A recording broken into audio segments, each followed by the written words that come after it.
हरे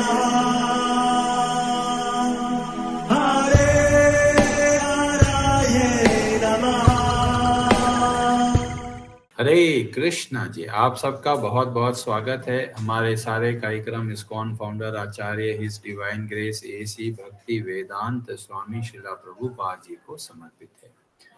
मंगलाचरण आरंभ करते हैं। ओम नमो भगवते वासुदेवाय, ओम नमो भगवते वासुदेवाय, ओम नमो भगवते वासुदेवाय। ओम अज्ञानतिमिरान्धस्य ज्ञानाञ्जनशलाकया चक्षुरुन्मीलितं येन तस्मै श्रीगुरवे नमः। श्रीचैतन्यमनोभीष्टं स्थापितं येन भूतले स्वयं रूपः कदा मह्यं ददाति स्वपदान्तिकम्। वन्देऽहं श्रीगुरो श्रीयुतपदकमलं श्रीगुरून् वैष्णवांश्च श्रीरूपं साग्रजातं सहगण रघुनाथान्वितं तं सजीवं साद्वैतं सावधूतं परिजनसहितं कृष्ण चैतन्यदेवं श्रीराधा कृष्ण पादान् सहगण ललिता श्रीविशाखान्वितांश्च। नमः ओम विष्णुपादाय कृष्ण पृष्ठाय भूतले श्रीमते भक्ति वेदांत स्वामिनिति नामिने। नमस्ते सारस्वते देवे गौरवाणी प्रचारिणे निर्विशेष शून्यवादी पाश्चात्य देश तारिणे। नमो महावदन्याय कृष्ण प्रेम प्रदायते कृष्णाय कृष्ण चैतन्य नामने गौरत्विषे नमः। हे कृष्ण करुणा सिंधु दीनबंधु जगतपते गोपेश गोपिका कांत राधा कांत नमोस्तुते। तप्त कांचन गौरांगी राधे वृंदावनेश्वरी वृषभानुसुते देवी प्रणमामि हरिप्रिये। वाञ्छाकल्पतरुभ्यश्च कृपा सिन्धुभ्य एव च पतितानां पावनेभ्यो वैष्णवेभ्यो नमो नमः। जय श्री कृष्ण चैतन्य प्रभु नित्यानंद श्री अद्वैत गदाधर श्रीवासादि गौर भक्त वृंद। हरे कृष्ण कृष्ण कृष्ण हरे हरे, हरे राम राम राम हरे हरे।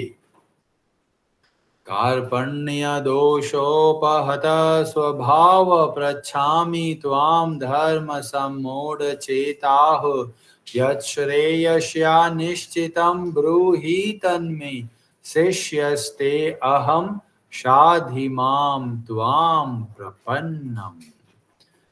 हरे कृष्णा जी, भगवद गीता अध्याय 2 श्लोक नंबर 55 आरंभ करते हैं। ब्रजेश्वरी जी, आप पढ़ेंगे संस्कृत। हरे कृष्ण। श्री भगवानुवाच प्रजहाति यदा कामान् सर्वान् पार्थ मनोगतान् आत्मन्येवात्मना तुष्टः स्थितप्रज्ञस्तदोच्यते। हरे कृष्ण। हरे कृष्ण। श्री भगवान उवाच, श्री भगवान ने कहा, प्रजहाति त्यागता है, यदा जब, कामान इंद्रिय तृप्ति की इच्छाएं, सर्वान सभी प्रकार की, पार्थ हे पृथा पुत्र, मनोगतान मनोरथ का, आत्मनि आत्मा की शुद्ध अवस्था में, एव निश्चय ही आत्मना विशुद्ध मन से, तुष्टः संतुष्ट प्रसन्न, स्थित प्रज्ञ अध्यात्म में स्थित, तदा उस समय तब उच्यते कहा जाता है। श्री भगवान ने कहा, हे पार्थ, जब मनुष्य मनोधर्म से उत्पन्न होने वाली इंद्रिय तृप्ति की समस्त कामनाओं का परित्याग कर देता है और जब इस तरह से विशुद्ध हुआ, उसका मन आत्मा में संतोष प्राप्त करता है, तो वह विशुद्ध दिव्य चेतना को प्राप्त स्थित प्रज्ञ कहा जाता है। हरे कृष्णा जी, भगवान श्री कृष्ण बहुत ही अद्भुत तरीके से, बहुत सिंपल सरल भाषा में उत्तर देते हैं। जो अर्जुन ने प्रश्न किया था कि स्थित प्रज्ञ कौन होते हैं, समाधि में जो स्थित होते हैं ऐसे व्यक्ति का आचरण कैसा होता है।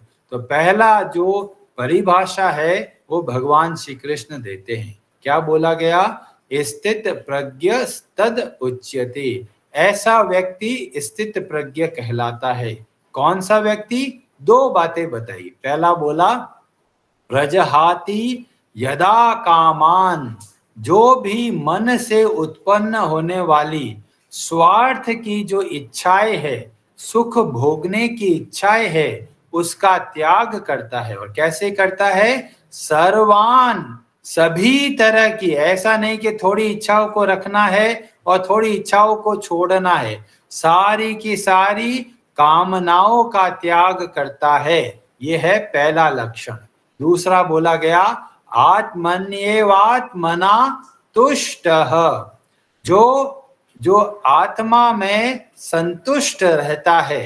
तो ये दो लक्षण जब दिखाई देने लगे तो ऐसा व्यक्ति को स्थित प्रज्ञ कहा जाता है। अभी कई लोग बोलेंगे प्रभु जी जो इच्छाएं होती है वही तो हमको खुशी देती है, और यहाँ पर तो भगवान बोल रहे हैं कि वो सारी इच्छाओं को हटाना है, त्यागना है। पर यहाँ पर भगवान ने एक शब्द का प्रयोग किया और वो बोला गया मनोगतान। जो मन से उत्पन्न होने वाली इच्छाएं है, और यहाँ पर जो काम शब्द का प्रयोग किया वह है सुख भोगने की इच्छा। तो जो भी इच्छाएं आती है वो दो तरह से आती है। या तो स्वार्थ की वजह से आती है जिसको बोलते हैं काम। दूसरी जो इच्छाएं आती है सेवा के भाव से आती है। वो सब की सब जो सेवा के भाव से इच्छाएं आती है वह हमको शुद्ध बनाती है, क्योंकि हमारा जो स्वभाव है वह है सेवा करना। पर जब हम अपना आप को भूल कर सुख भोगने की इच्छा करते हैं, छोटे बच्चे से लेकर बूढ़े व्यक्ति तक पहुंचिए, क्या करना है जी? जो भी करो मजा आना चाहिए। तो मजे के लिए सारा संसार भागता है। तो इसमें तकलीफ क्या है? तो इसमें सबसे बड़ी तकलीफ यह है कि जो कामनाएं है वो हमको इस संसार में बांधती है।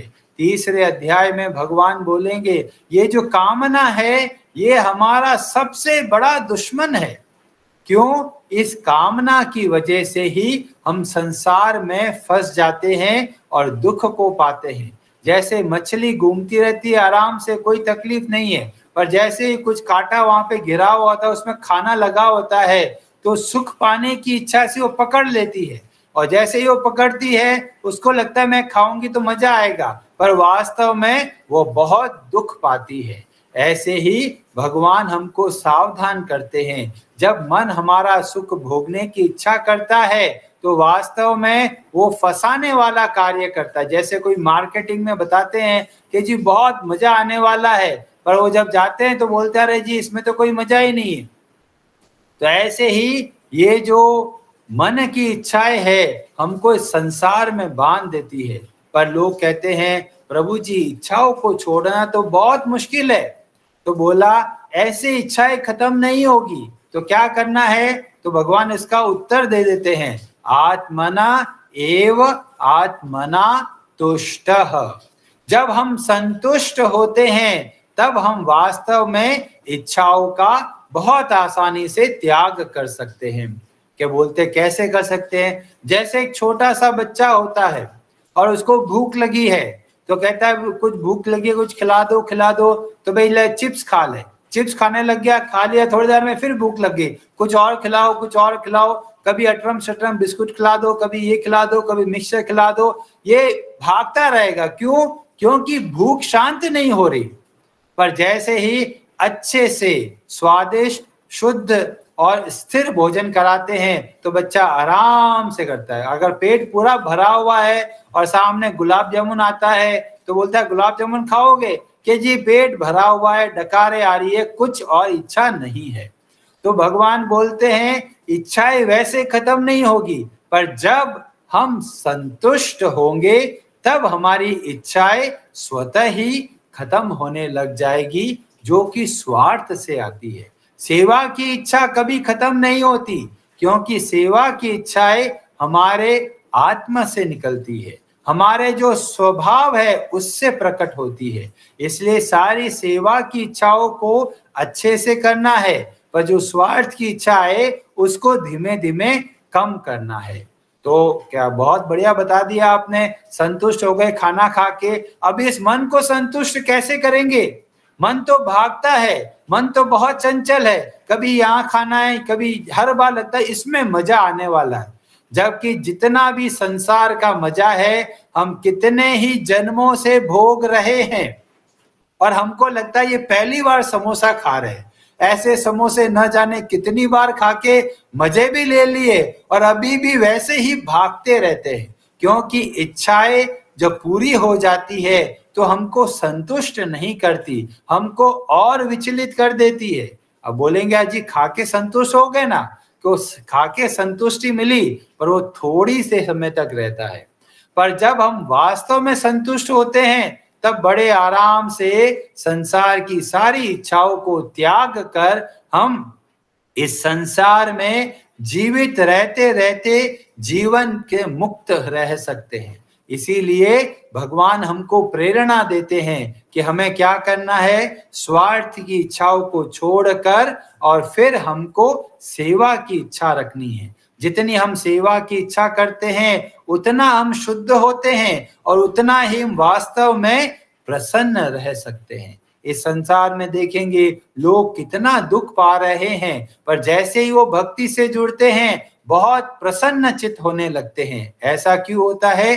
क्योंकि भगवान की भक्ति वास्तव में हमको सेवा करना सिखाती है, और जब हम सेवा करते हैं तो हम वास्तव में प्रसन्न रह सकते हैं।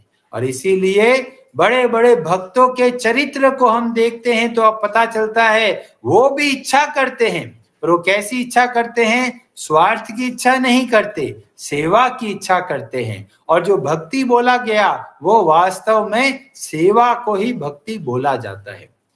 श्री रामचरितमानस के सुंदर कांड में वर्णन मिलता है।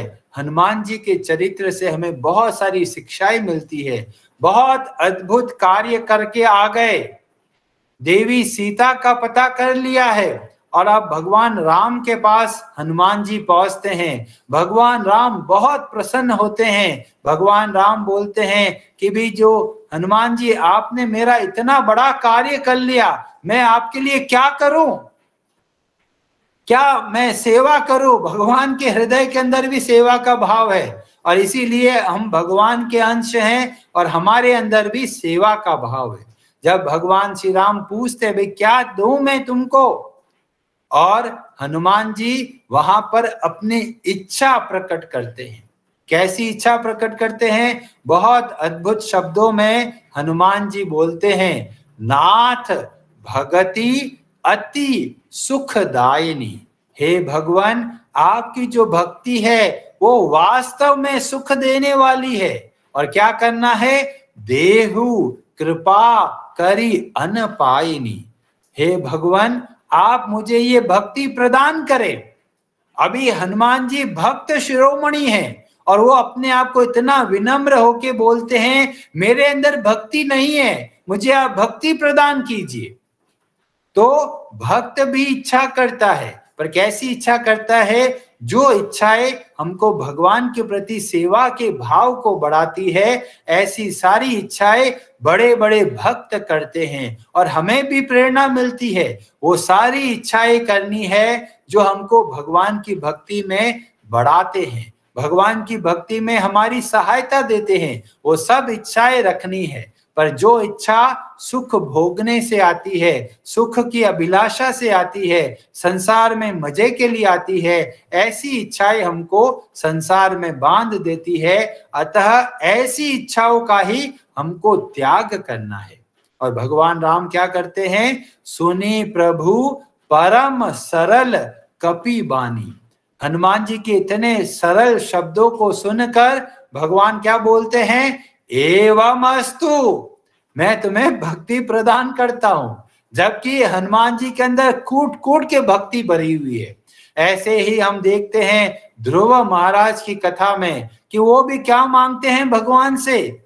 पहले मन में इच्छा होती है कि बहुत बड़ा राज्य चाहिए हमको, और बाद में बोलते हैं जब भगवान के दर्शन करते हैं तो बोलते हैं मुझे बस एक इच्छा है, और वो क्या इच्छा है कि मुझे भगवान आपके भक्तों का संग दीजिए। ये इच्छा सामान्य इच्छा नहीं है, ये इच्छा हमारे सेवा के भाव को बढ़ाते हैं। और इससे ध्रुव महाराज से हमें पता चलता है कि इतने उच्च कोटि के भक्त होकर भगवान के साक्षात दर्शन करते हुए वो क्या इच्छा करते हैं? सेवा की इच्छा करते हैं। हमें भगवान के भक्तों का संग दीजिए। जितना हम भगवान के भक्तों का संग करते हैं उतना हम भगवान के बारे में समझने लगते हैं। और इसीलिए बोला गया कि इच्छाएं रखनी है, पर कैसी इच्छा रखनी है? जो हमको भगवान की भक्ति को बढ़ाए। श्रीमद् भागवतम में बताया गया, प्रहलाद महाराज अपनी प्रार्थनाओं में बोलते हैं, भागवतम के जो 5वां स्कंद है उसका जो अध्याय 18 और श्लोक नंबर 12 में बताया गया कि जब कोई व्यक्ति भगवान हरि की भक्ति करना शुरू करता है तो उसके अंदर सारे के सारे दिव्य गुण आ जाते हैं। पर जो भगवान की भक्ति नहीं करता वो कैसे होते हैं? तो बोला वो केवल मन के घोड़े पर बैठकर भागते हैं। वहां पर बोला गया, हराव अभक्तस्य कुतो महद गुणा मनोरथेन असति धावतो बही। केवल मन के घोड़े पर जो बैठ के भागते हैं वो वास्तव में अपना कल्याण नहीं कर सकते। क्यों? घोड़ा कहाँ भागेगा? घोड़ा वहां भागेगा जहां पर घास होगी। पर अगर घोड़े को सही तरह से ट्रेन किया जाए तो हमको वो लक्ष्य तक पहुंचा सकता है। इसीलिए मन के अधीन नहीं होकर हमको कार्य करना है। और कैसे कार्य करना है? भक्ति के द्वारा। जब हम भक्ति करते हैं तो हमारा स्वार्थ सेवा में बदलता चला जाता है। और जितना हम भगवान की भक्ति करते हैं हमारा मन शुद्ध होने लगता है, उतना हम सेवा के भाव से कार्य करते हैं और वास्तव में खुद का भला कर सकते हैं और बाकी पूरे संसार का हम भला कर सकते हैं। इसीलिए हर एक को चाहिए कि भगवत गीता के ज्ञान को समझे और अपने जीवन में परिवर्तन लेके आए। हरे कृष्णा जी। आप सबका बहुत बहुत धन्यवाद।